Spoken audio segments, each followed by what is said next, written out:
ESPN Speed World welcomes you live to the Indianapolis Motor Speedway. The second round of qualifying has concluded. The field has been set for the third running of the Brickyard 400 tomorrow afternoon. There are thousands of people here, and they have seen some drama play out today. But now the task at hand is the final hour of practice, the so-called happy hour. It is an incredibly important time for these drivers. It's when they make their final setups and hopefully get their car up to full speed for tomorrow's run for the Brickyard 400. Well, we welcome you back to the Indianapolis Motor Speedway. We have been on the ESPN2 for the last hour.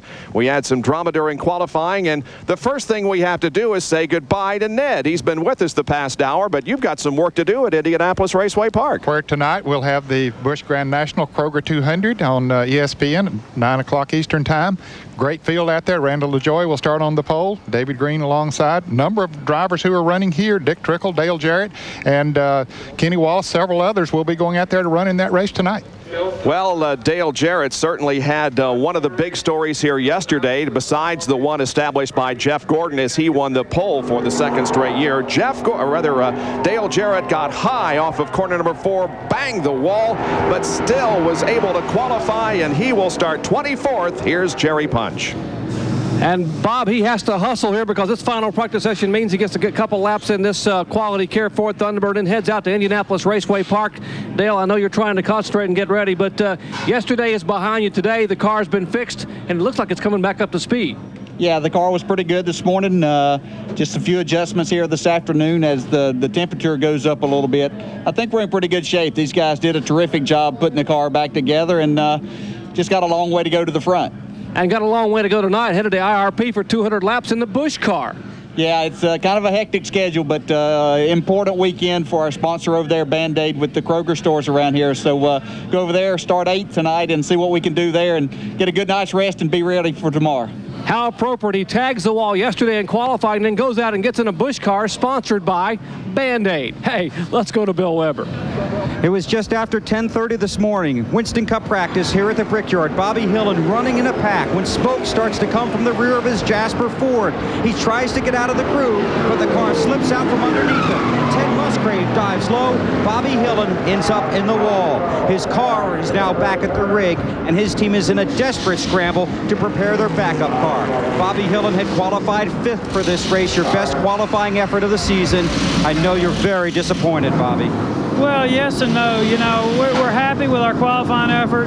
Obviously, we hate to lose the race car. We hate to lose our 5th place qualifying spot, but I tell you what, we're so proud of this Jasper team. These guys have worked their tails off for the past 3 months getting the cars ready, and now today the effort they're putting in, they got their heads up, and I've got my head up, and we've got our old warhorse out here, and it's ready to go. It's not quite the car that our other one was, but it's definitely a solid race car, and, you know, we're going to come back strong, and it's going to, you know, just pump us up that much more. You have 1 hour to get this car race ready. Well, we tested this car too, so we've done a little bit of work, a little bit of homework, so we all feel confident this car will be competitive tomorrow. Bobby Hillin is in the car he drove at Loudon. His sponsor is just 2.5 hours from here. This is a big race for him, his team, and his sponsor.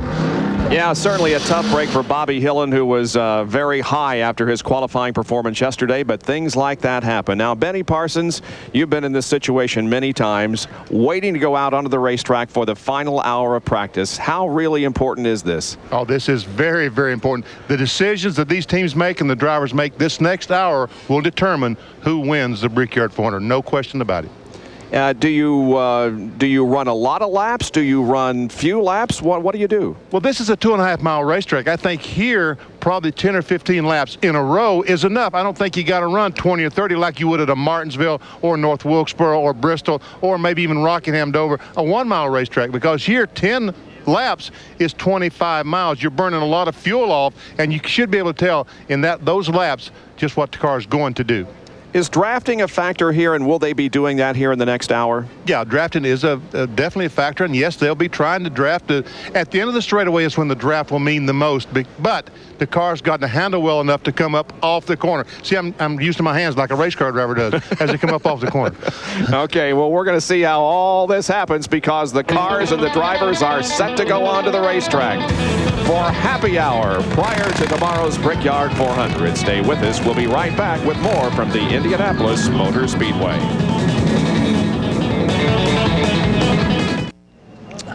The word has not been given yet, but it will soon. The permission for the cars to go on to this 2.5-mile oval for the final hour of practice. Let's take a look at our AutoZone race recap, and this will show you the starting lineup for tomorrow's Brickyard 400. Look how close those times are, starting at 1:76.419. Jeff Gordon, the only car in the 176, and then you got 1, 2, 3, 4, 5, 6, 7, 8 in the 175s, 1, 2, 3, 4, 5, 6 in the 174s, and he goes on to the next page.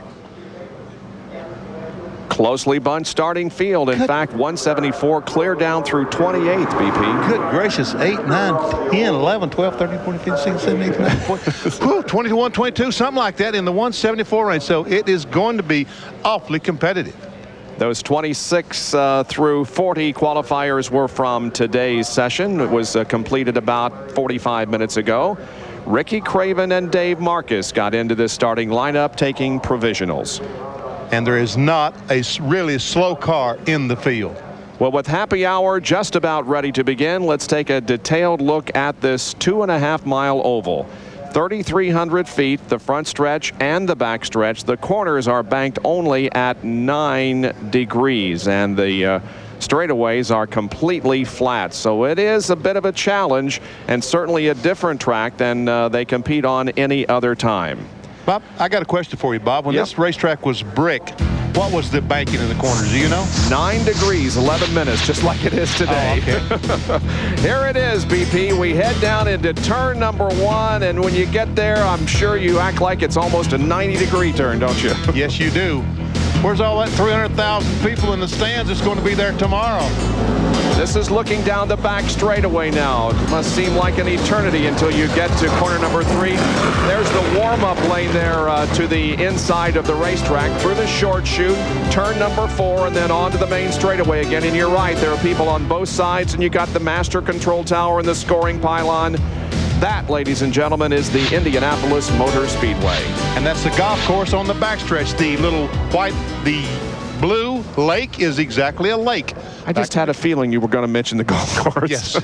And there is the yard of bricks. As you know, this place was completely brick at one time, but now only a yard of brick remains. Well, one guy who would like to be the first across that tomorrow drives the Coors Light car, Kyle Petty. Here's Bill. And Kyle will start 12th. His best finish this year is 11th, and I know you'd like to see a Petty name in victory lane from the Indianapolis Motor Speedway. Yeah, it wouldn't be bad. I guess this is about the only place that would run that was built when my father was driving that he didn't run. You know what I mean?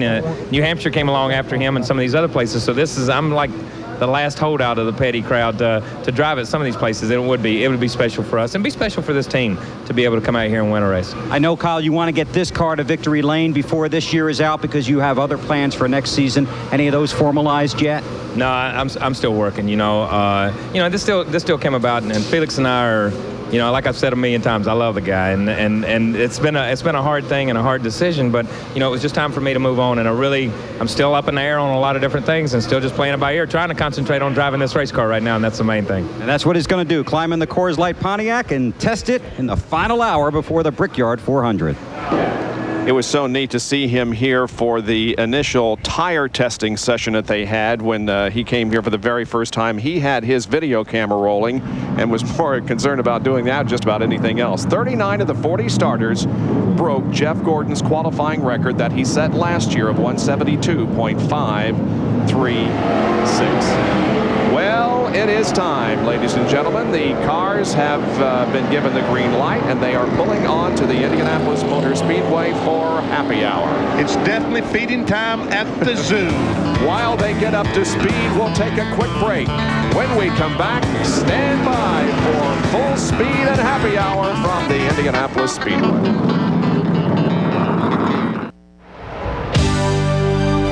What was second round qualifying day has now turned into happy hour day. The final hour of practice is underway at the Indianapolis Motor Speedway. ES Speed World's presentation of this event being brought to you by Pennzoil Motor Oil, first to fully achieve the tougher 1997 GF2 performance standard. By AC Delco Automotive Parts. AC Delco, it's like buying time. By Delco Electronics, official sponsor of the Brickyard 400. And by the NASCAR Story. To order, call 800-71-NASCAR. The thunder has begun. It is noisy here at the track. We've got cars all around, each of them seeking that extra bit of speed for tomorrow's race. There's Jeff Gordon leading this group, but look at Morgan Shepherd. Jeff Gordon, the poster, is being passed by the 38th fastest car here. Is that unbelievable or what? That's amazing. Here comes Lake Speed closing in on the back of Jeff Gordon's car.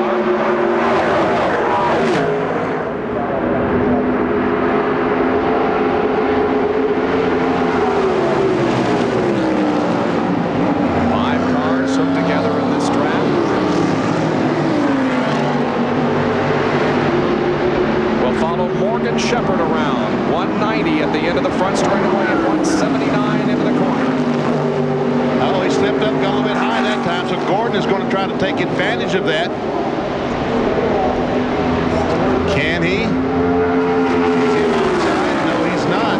Looks like he may be pulling off. Yeah, he is. He's slowing down and coming into the pit. So now Lake Speed takes up the chase of Morgan Shepherd.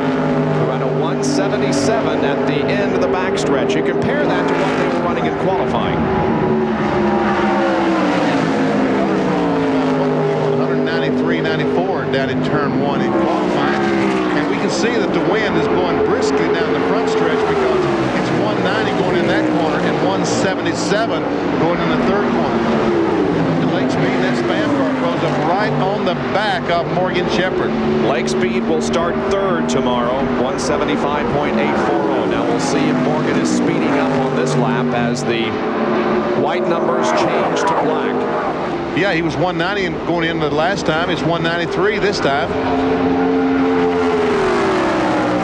We failed on the second corner to get that speed. We'll try 177 going in the back.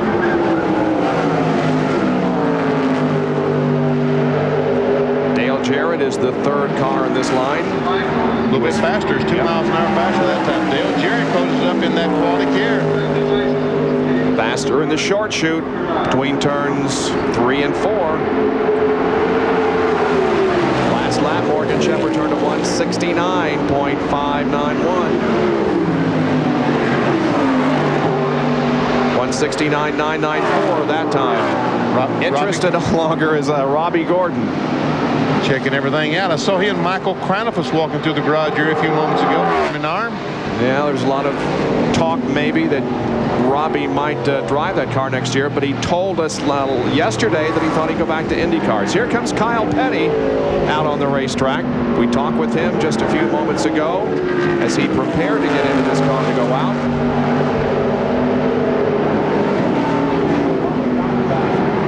Shepherd Speed and Dale Jarrett continuing to run together. And now Ted Musgrave comes up to join this group, and Jeff Burton is out there also. So we got a front straightaway full of race cars. Here's coming on them. It's Kenny Wallace. Looks like Mike Skinner in the GM Goodrich car. Jimmy Spencer, the Smoking Joe. That was Kenny Schrader behind in the Budweiser Chevrolet. Let's track the 3 car.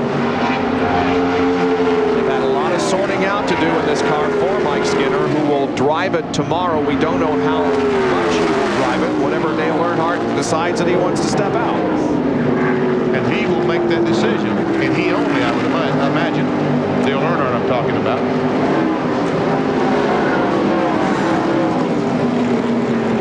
This is the car that qualified 12th fastest yesterday at 174.910. The defending champion of this event, Dale Earnhardt, will at least start the car tomorrow, but those injuries that he suffered in Talladega last Sunday will prevent him from running the entire race.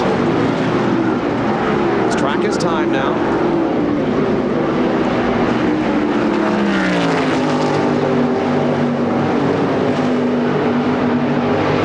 Well, he was okay at the end of the straightaway, but got down to 159 there in the short shoot and 160 in turn 2.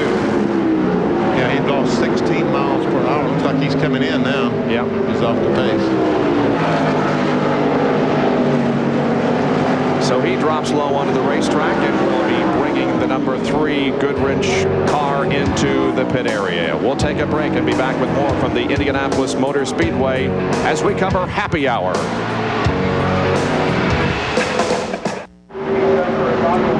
Happy Hour continues here at the Indianapolis Motor Speedway. Second round qualifying concluded earlier today. Gary Bradbury had the fastest. Here are some of the cars that are out there in the final hour of practice. Bud Strickland, Kyle Petty, Bobby Hamilton, Kenny Wallace, Ward Burton. Comes Rusty Wallace leading a group of cars. Kenny Schrader's right behind him. Then Jeff Gordon. They're so close together, I couldn't even see who they were. Ricky Rudd got awful high coming out of the corner up in turn number 4. And behind him is Wally Dallenbach.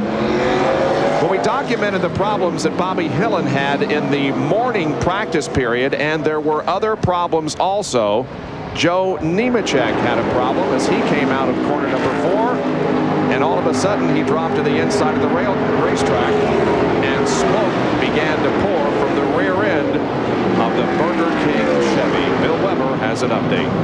And this young owner driver has had the Burger King Chevy back out on the racetrack. Joe, how did it handle just then?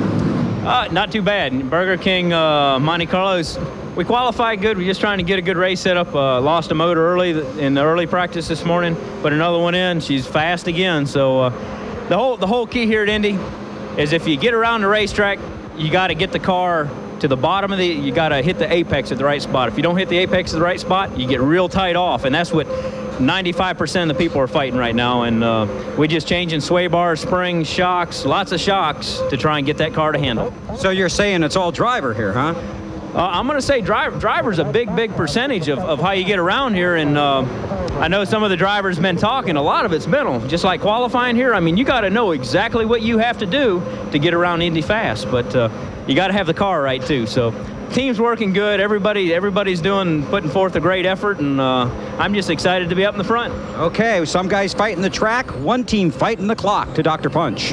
Exactly, Bill. 45 minutes ago, Gary Bradbury became the 26th fastest qualifier in this Shoney's Ford Thunderbird. Now there are crew members climbing all over it. One climbing out there, 2 beneath the car, 3 underneath the hood, working on the car, literally thrashing to get this car changed over from the qualifying setup to the race day setup. Look under the car. The guys working on changing the gear. They're changing adjustments in the front trailing arm, the rear trailing arms, the front steering connections. Dennis Adcox is the crew chief on that car as you watch him working beneath it. Dennis, how much of a chore is it to change the car over?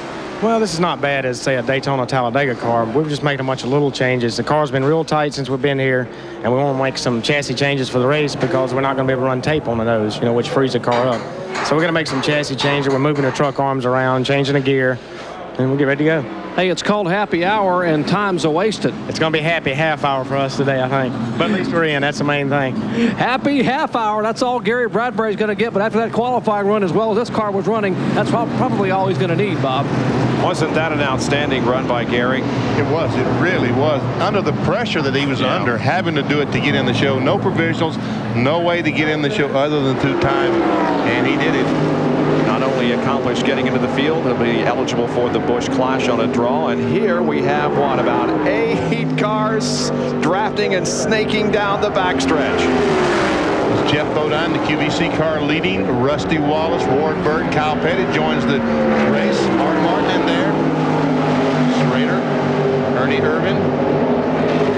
I guess that's Jeff Burton at the end of the line.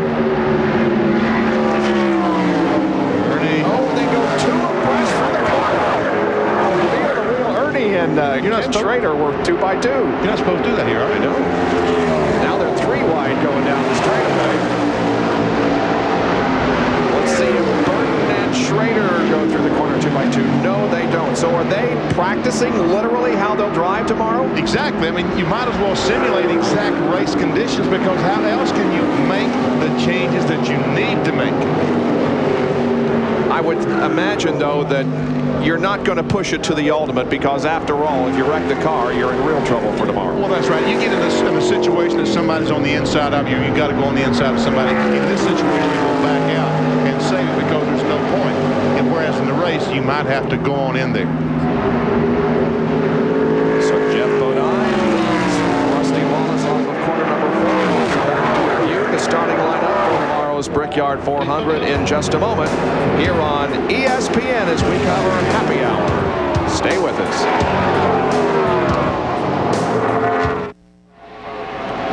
Last night at Indianapolis Raceway Park, Mike Skinner won the Craftsman Truck Series race. But when we talked to him in Victory Lane, he indicated there is more to accomplish here in Indianapolis, Indiana. GM Goodrich service, number 1. 1 down, 1 to go. Here's Jerry Punch. Well, the color's the same. It's black, and the number's the same. It's 3. The sponsor's the same, and right now the driver's the same. Mike Skinner is in the car. And Mike, huge night for you last night. Dominating performance out at IRP. I'll tell you, it was a really good night. You know, those guys put a heck of a truck under me. That GM Goodrich service Chevrolet was really rolling. Handled real good, turned real good in the middle of the corner, and had a real good motor in it. Our motor program's really starting to come back around now. How comfortable are you getting in the car here? I know you're getting better and better, and the car seems to be getting better and better. You getting pretty good in this last session?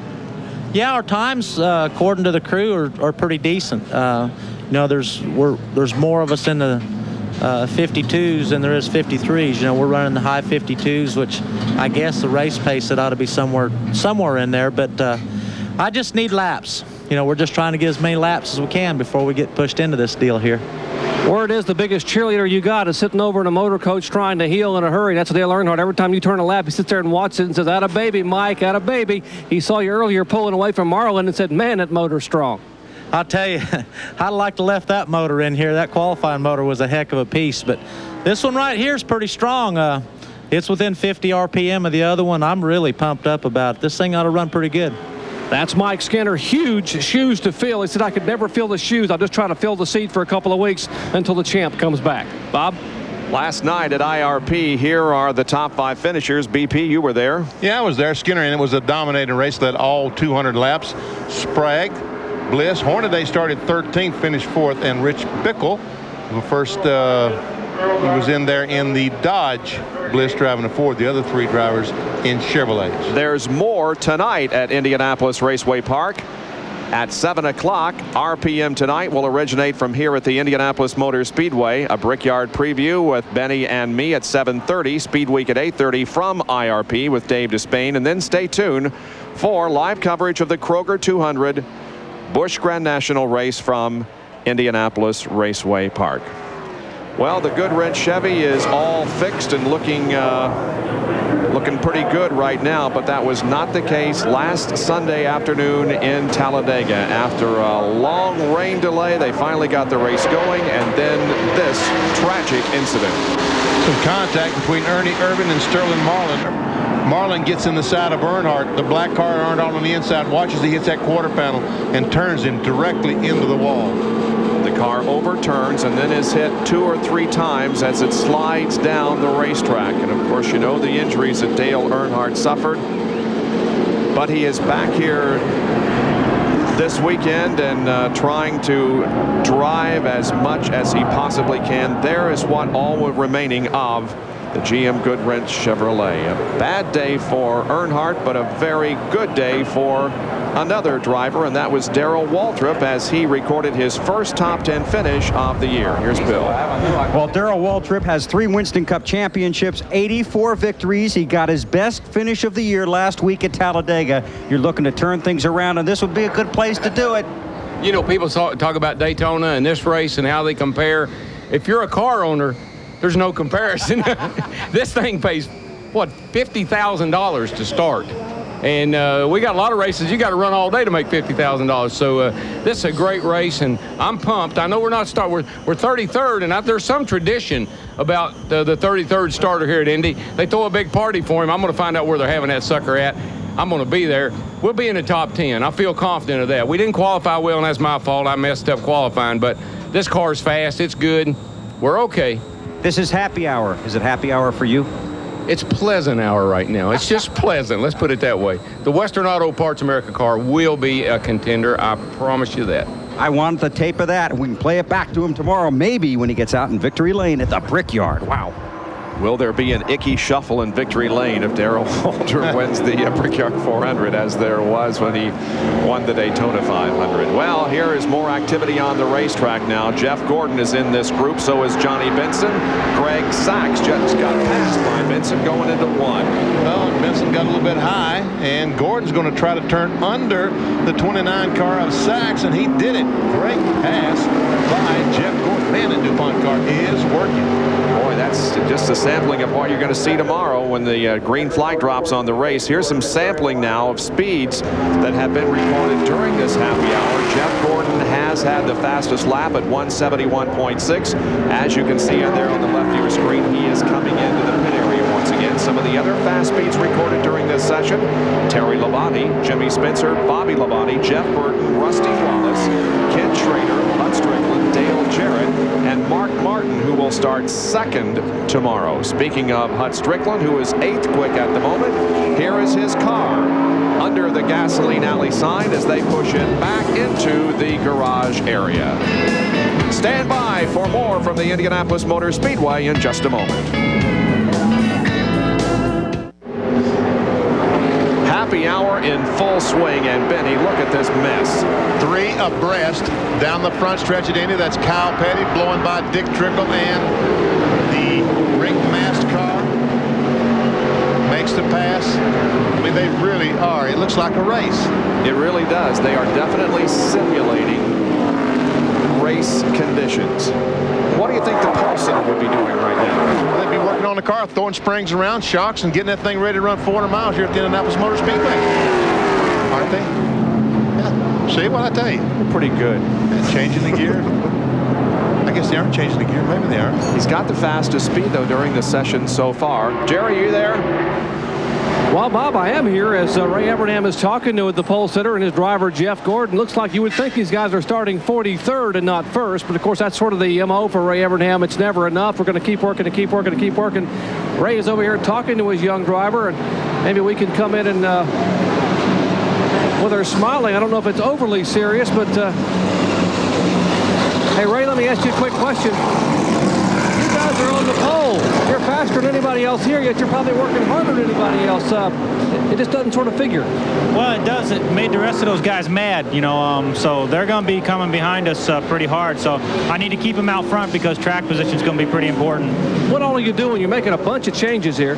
We're just trying some gear and some different tire sets, things like that, to try and find out what it's going to take to the end.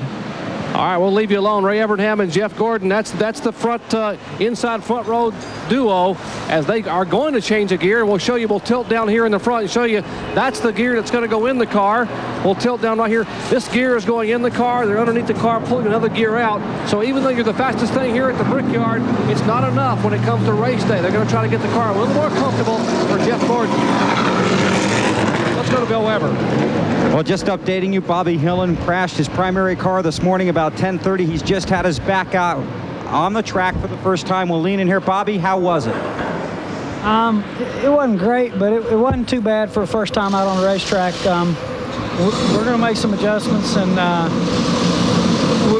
we weren't that fast down the straightaway. This car's got a lot of drag. It's, like I say, we ran it loud, but we get it pointing better and coming off the corner better. It'll definitely go down the straightaway better. So, it's about where I expect this to be first time out.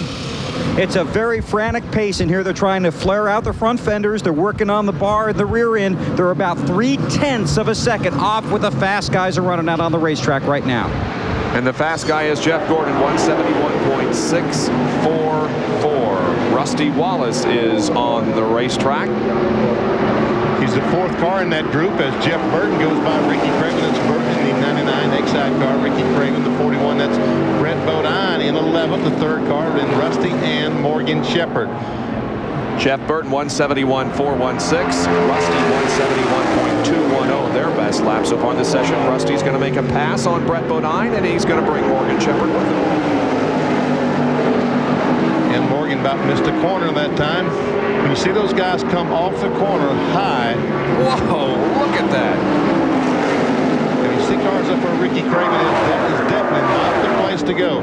We heard Joe Nemechek tell one of our reporters just a moment ago that get in that apex right down in these corners 1, 2, 3, and 4 is so critical. Right there is where we're talking about. You want to be perfect down right next to the grass at that point. If you can't do it, you're not going to have a good lap.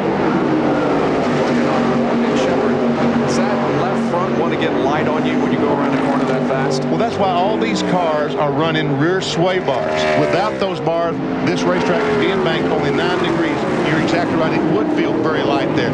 But they run a rear sway bar to keep the back from rolling over so much. And when the back doesn't roll over, then that keeps the left front on the ground. And you have a feeling that all 4 tires are on. Did I understand that? Yeah, that's very good. Dale Jarrett is headed out for some more practice. He's ran a 171.057 in this practice session, and Jerry is standing by there in the Ernie Irvin garage area. Well, the Texaco crew, actually Robert Yates, who owns this operation, is underneath the hood and getting this car dialed in as Larry McReynolds and the crew now sitting over here. Let me touch base with Larry. Larry, the name of this last one is Happy Hour. Are you happy right now? Oh, we're not too bad right now, you know. We're just, we put our race motor in, trying to get the guys some plug checks on it. May even come in and put 2 tires on with 2 old left sides here in a little bit and see how that reacts. Again, track position is going to be really important. You can be a half a second quicker than another car, but it's still hard to pass. Tire wear has been excellent here all week. That would mean maybe if the fuel is as good as you hope it is, you maybe could cut back on a pit stop and just take a pair of rights. Oh, I think you're going to see a lot of that tomorrow. I think you'll see some fuel only, and I think you'll definitely see some 2-tire stops, especially near the end of the race. Goodyear has got an awesome tire here. It's the same tire they developed for the repave at Pocono, and obviously it's working great here at Indy. I hate to remind you, but that first Brickyard, 5 laps to go, you cut a right front, and that probably cost you the race, but that's old potatoes. Well, it really is. You know, we've had a good car for 2 years in a row here. This is the same car we run those first 2 events here at the Brickyard. And, you know, no track owes you nothing, but we do kind of feel like we got one coming here. Hey, let me leave quickly before we say hello to Ernie back here. Hey, Ern, can you do it, partner, coming back to the Brickyard? The first year, you almost pulled it off. Well, if I knew I could do it, then we wouldn't have to race. I tell you, we got a really good race car, and you know, it's just going to be who gets in the right track position and, you know, is running good during the end of the race. A confident Ernie Irvin starts 15th tomorrow for the Brickyard 400, Bob. That graphic right there says a lot about what he's been doing recently. Top 5 finishes in the last 5 races. Well, everybody in the top 10 here in this happy hour is running in the 171 mile an hour range, led by Jeff Gordon at 171.6. Terry Labonte has moved up to 2nd on the chart at 171.635, and Jimmy Spencer has turned at an identical speed to that. Another break and back in just a moment under clear, partly cloudy skies in Indianapolis. The excitement of seeing cars run wheel to wheel and nose to tail has been brought to a grinding halt because of this crash involving Bobby Hamilton. The good news is he is out of the car. He got out under his own power and waved to the fans as he got there. He is on the far right of your screen. But this obviously was a very hard hit for Bobby Hamilton. Over in turn 2, Benny. Yeah, and we can't tell exactly what happened. He's the only car involved in the crash. I don't know if he got tagged going in the corner in the left rear, and as he corrected, the car came back in. But obviously not a car that will compete tomorrow. Jerry Punch is with Richard Petty. Richard, I hate to be coming to you to talk right now when your car just took a heavy impact into the wall, but the good news is your driver's okay. Well, that was the main thing. He said it just got away from him over, I guess, and I don't really know what happened. I hadn't got to talk to him yet. You know, it's been a tough week for you guys. The STP crew working so hard, Robbie and the guys trying to get him dialed in. You have those weeks in Winston Cup racing. Well, it's just been that way. We was up here a couple, 3 weeks ago and really run good and cut a tire down, running the wall, totaled out a brand new car. Then we tested the other car and it run good, and then we took it down to Pocono and they crashed it, and brought this one that's never really performed as good as what the other two did, and now it ain't gonna perform no more either. So I guess we'll get something else off, try it again. Well, Richard somehow able to smile the king with us here, and we'll let him go on and check on your driver. Richard, best of luck to you tomorrow. There's the scene of the crash just off of corner number 2. Hamilton is in the ambulance going to the medical center, but he did get out of the car under his own power. This is a replay from just a few minutes ago. He waves to a fan that yells to him over there. He goes to look at things and says, oh, man, oh, man. Evidently, he feels like something might have happened. You see him go to the right front to see, I guess maybe to see if the tire was flat or exactly what was going on. Him walking over to the right front, he felt like something happened to the car. And so things are quiet now here at the Speedway as the rescue crew is there and will clean up things after Bobby Hamilton's crash in turn number 2.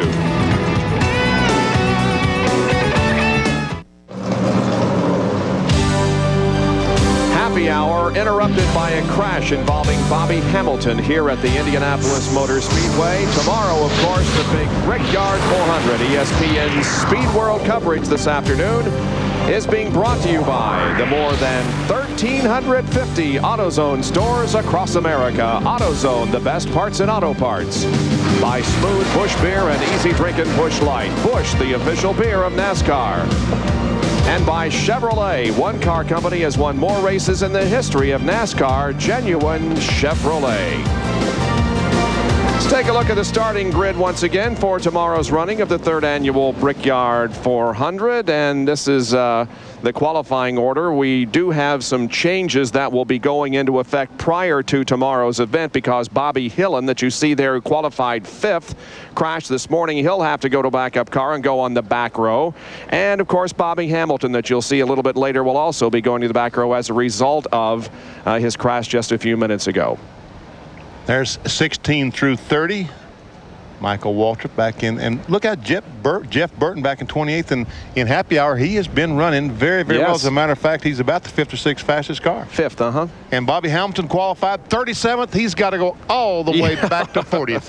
And again, those changes will not occur until the cars roll out onto the racetrack tomorrow. So it's quiet here at the Indianapolis Motor Speedway, and it's almost deafening. It's weirder than to have 40 cars out there at speed.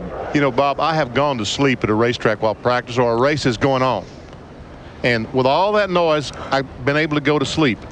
When the caution comes out or something happens like that and the noise stops, you wake up. That's right. So, yeah, there's nothing in the world quieter than a racetrack. Especially when you know that they're supposed to be out there doing a lot of work, and all of a sudden it gets quiet and you think, uh-oh, something bad has happened, and something bad has happened, but it isn't all that bad because Bobby Hamilton is out of the car and apparently okay. But they got a lot of work to do getting that backup car prepared. You know, Richard Petty touched on it, but let's just talk about Bobby Hamilton and Richard Petty's luck here at the Brickyard. He said they were testing here 2 or 3 weeks ago. A brand new race car. You dirty dog. Thanks a lot, Rusty. Rusty Wallace saw we were talking. He stopped and revved the engine so that he would drown out everything we were saying. Anyway, Richard Petty, they had a car here 2 or 3 weeks ago, tested, brand new race car, cut a tire down, hit the wall, killed that car. So they brought the backup out, and it ran very well here. And it all set up. They go to Pocono, which is a racetrack similar to this, used that car, crashed it. So both their Brickyard cars are gone. So they bring up the best substitute they can here, and now they have crashed it. So the car they start tomorrow would be 4th choice. Boy, got a long way to go from the back of the field, and a lot of work going on in the garage area, right, Bill Weber? Oh, that's right, Bob. 2 years ago, Bobby Allison Motorsports missed this event.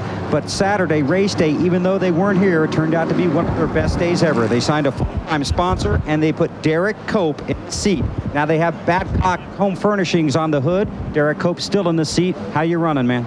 Well, we're starting to get a little bit of a handle on this thing. I really feel bad for the Badcock Furniture and the pilot folks because of our qualifying effort, but we made a few changes here, and the car's responding, so I'm optimistic. Start 35th, Derek. Got to carve your way through. Yeah, we do, but I think we can get up there relatively quickly. The car feels real good right now. Okay, he dropped the window net so we could talk. He's waiting to go back out. Jerry Punch has discovered a potential problem during happy hour. Well, Bill, happy hour is to find out if there's any problem with the car. Get rid of all the gremlins. Now, what a lot of the crews are seeing is problems right here in the front grille section. Not only are they getting a lot of rubber buildup here, which will occlude the grille and allow overheating, but take a look at this. These flecks here, I've already pulled some of it away. Folks, that's a cigarette butt, but this right here, that's grass. Actual grass that's filling the front grille section like it in your lawnmower. Where you turn your lawnmower upside down and there's grass caked around the blade. That will totally occlude the vents here in the front of the car and create a problem. Let me grab Eddie Wood here a second, who's the crew chief for Michael Waltrip. And Eddie, are you seeing a lot of this with grass cake in the front of the car? Yeah, we ran about 8 or 10 laps this morning, and it was covered. I don't know where they're getting. I guess they're getting so low in the corners, they're touching the grass, and I guess it'll eventually be dirt. Once we get to the dirt, the grass, maybe it'll clean up a little bit, but we're having to open our grill up quite a bit more than we normally would. And we're like running 205 degrees with a normal opening, and I've just opened up 2 more inches, so we'll see what happens. Well, that's a problem, but certainly a cause for concern here in the Citgo garage, and I'm told a number of other garages are seeing the same thing. And when he's talking about opening the hood up, there was tape right here just a moment ago. He cut with a razor blade and peeled this tape off to open that 2-inch right there section so they can get more air in the radiator. We'll have to watch for overheating tomorrow in the Brickyard 400. Bob? All right, now Benny Parsons picked up on this very quickly right after the cars got onto the racetrack. He noted this discolored grassy area just off the pavement. The cars actually run down in there, don't they? That's where the left front tire is going, and they're mowing the grass. You can see where it's down to dirt there right next to the racetrack. They're mowing the grass, and that grass is coming up, getting in the grill. And these cars are going to keep going and going and going as far down as they possibly can, because as a racetrack gets slick, they've got to try to find a green racetrack to run on. They don't want to go up high because it makes the racetrack longer. They want to go down low, so they're going to have most of the left front tire on that grass. This is what we don't like to see, though. Those are the skid marks created by Bobby Hamilton when he went into the wall right in front of the suites there in turn number 2. Bobby out of the car and okay. And Richard Petty is talking to someone from Goodyear back there in the garage area. Bobby Hamilton's okay, though, but the car extensively damaged during happy hour. All this discussion going on, trying to figure out what happened there. That's Rick Campbell, one of the Goodyear engineers, that's talking to Richard, and evidently they're talking like, I don't know. Well, I won't speculate because I don't know. Good idea. Okay, well, we got about 7 more minutes left in our coverage. Happy hour has been brought to a halt because of the crash. We'll be back in just a moment.